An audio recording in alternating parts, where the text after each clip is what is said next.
ஏன்னா அந்த புல்லு வந்து முத்தி அடைக்குதுன்னு அர்த்தம். அடுத்த பிறகு என்ன ஆகுது? பூண்டாகுது. அடுத்து பல்விருகமாகி பறவையாகி பாம்பாகி இப்படியே நம்ம எறும்பு பூஜை பண்ணி கோயில் பார்த்துருக்குறோம். பார்த்துருக்கீங்களா? இது எறும்பீஸ்வரர் கோயில் இருக்கு.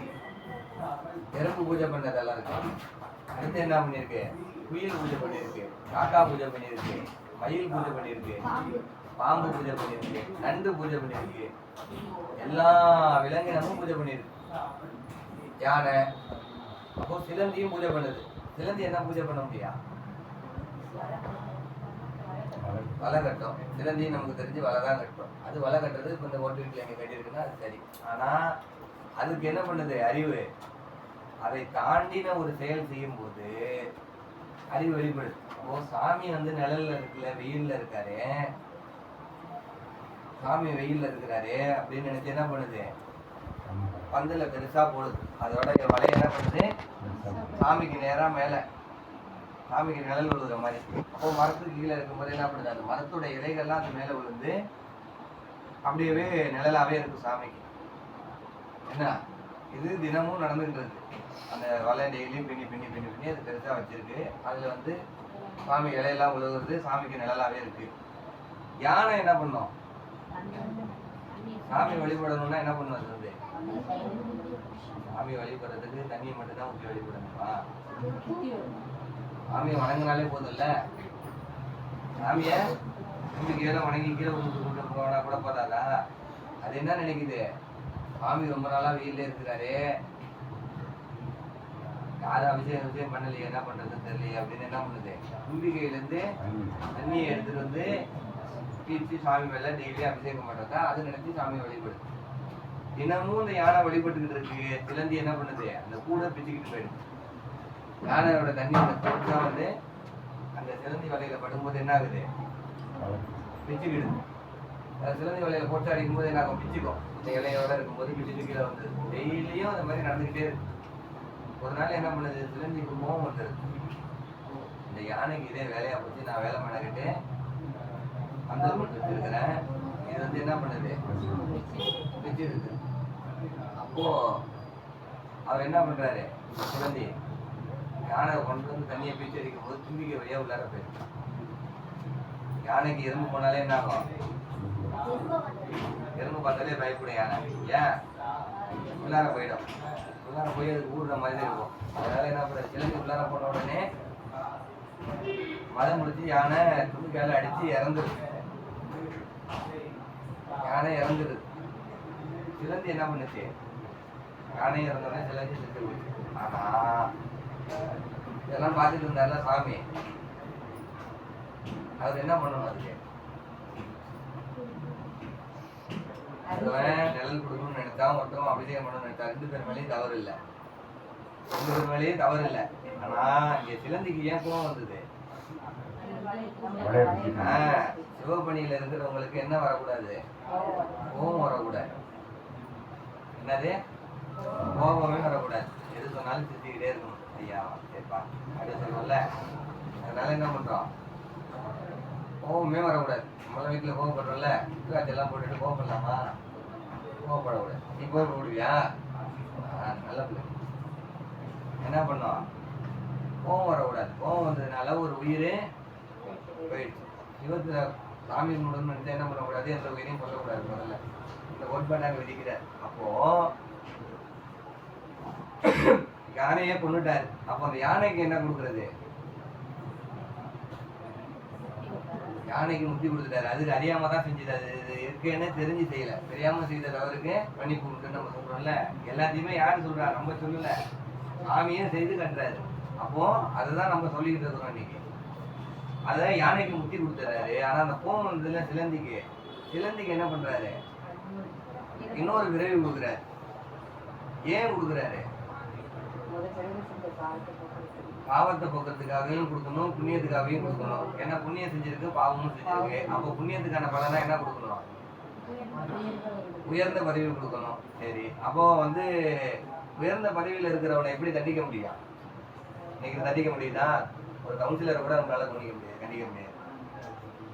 இன்னைக்கு ஒரு அரச பதவியில் இருக்கிறவங்கள நம்ம கேள்வி கேட்க முடியுமா? முடியாது. அப்படி இருக்கிறவங்கள அவன் போய் உயர்ந்த பதவியில கொடுக்கும்போது என்ன பண்ணும்? உயர்ந்த பதவி கொடுக்கணும்னா அவன் என்ன பண்ண முடியும்? அப்போ ஒரு அரசவையில பிறக்க வைக்கலாம். அதுக்காக என்ன பண்றாரு? சோழ வம்சத்துல பிறக்க வைக்கிறார். சோழ வம்சத்துல பிறந்தா அவனுக்கு என்ன தண்டனை கிடைக்கும்?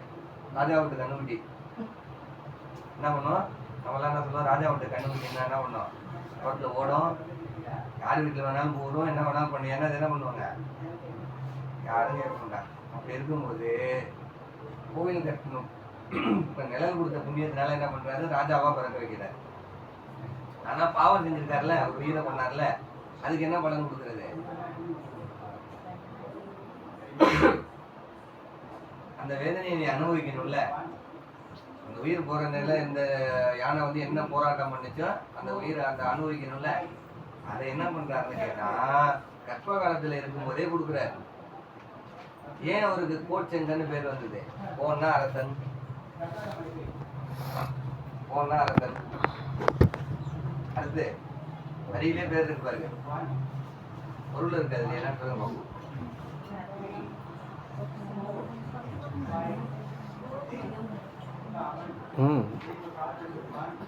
அப்ப அந்த பரவாயில்ல சொல்லுங்க, சொல்லதான் வரும். கண்ணு வந்து சிவப்பாயிடுச்சு. ஏன்? அவனுக்கு கண்ணு வந்து செக்க செவேர்னு இருக்கிறதுனால அவனுக்கு போனா அரசன் செங்கன் அப்படின்னு பேர். கண்ணு வந்து செவந்து போச்சு. ஏன்? இப்போ நமக்கு குழந்தை பிறக்கிறதுனாலே சராசரியா ஒரு குழந்தை பிறக்க போகுது அப்படின்னா அன்னைக்கு என்ன பண்ணுவோம்? இப்ப நம்ம எல்லாம் நாள் நல்லா இருக்கா அப்படின்னு போய் என்ன பண்ணுவோம்? ஃபர்ஸ்ட் ஒரு ஜோசியக்காரருக்கு ஜோசியம் பார்க்க தெரியுமோ பார்க்க தெரியாத அவரை பார்த்து என்ன பண்ணுவோம்? தேதி கட்டு நேரம் பார்த்து குறிச்சு வாங்கிட்டு வருவோம். அப்போ அரச குடும்பத்துல ஒரு குழந்தை பிறக்குதுன்னா அவங்க என்ன பண்ணுவாங்க? பார்ப்பாங்க. பார்க்கும்போது 2.5 நாளிகைக்கு முன்னாடி பிறந்தா அது ஆத்திகவாதியா இருக்கும் அப்படிங்கறது அன்னையோட ஜோதிட கணக்கு. அன்னைக்கு சொல்லிட்டாங்க. யாருகிட்ட?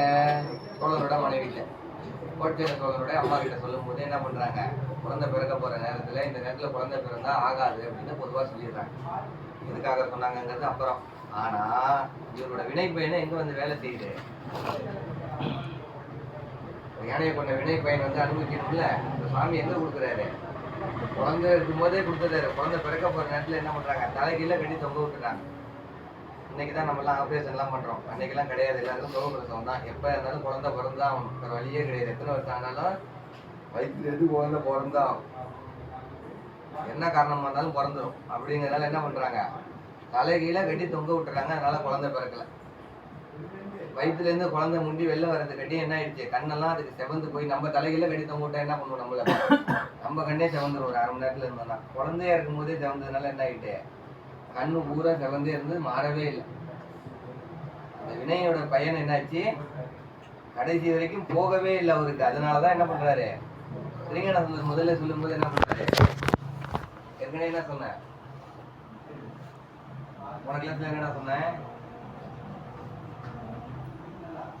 என்ன சொன்ன? நான் இருக்கா? தொல்வினை தீர்தல் எளிதாமைன்னு சொல்றேன்ல. தொல்வினைனா என்ன? வினைப்பயன் தான். ரெண்டுமே உண்டு. நல்வினையும் உண்டு, தீவினையும் உண்டு சொன்னல. அப்போ தீவினையும் நீக்கணும், நல்வினையும் நீக்கணும். அப்பதான் என்ன பண்ண முடியும்? முக்திக்கு போக முடியும். அதனாலதான் திருஞானசம்பந்தர் என்ன பண்றாரு? தொல்வினை தீர்தல் எளிதாமை. நல்வினைன்னு சொல்லல, தீவினைன்னு சொல்லல. ரெண்டுத்துக்கான பலன் இருந்தா முக்தி கிடைக்காதுன்னு தெரிஞ்சிருச்சு. அதனாலதான் என்ன பண்றாரு? அந்த ஞாபகத்துல 72 மாட கோயில் கட்டுறாரு. யானை வந்து ஏறி சுவாமியை வழிபட முடியாத கோவிலா கட்டணும்னு அந்த பையன் என்ன ஆகுது? பிறவியுடைய ஞாபகம் வந்து இயற்கையாவே இருந்ததுனால என்ன பண்றது? எக்காரணத்தை கொண்டு அந்த கோயில்ல சாமியை போய் யானை வழிபடவே கூடாது அப்படின்னு கட்டினது தான் மாட கோயில். அப்படி கட்டிய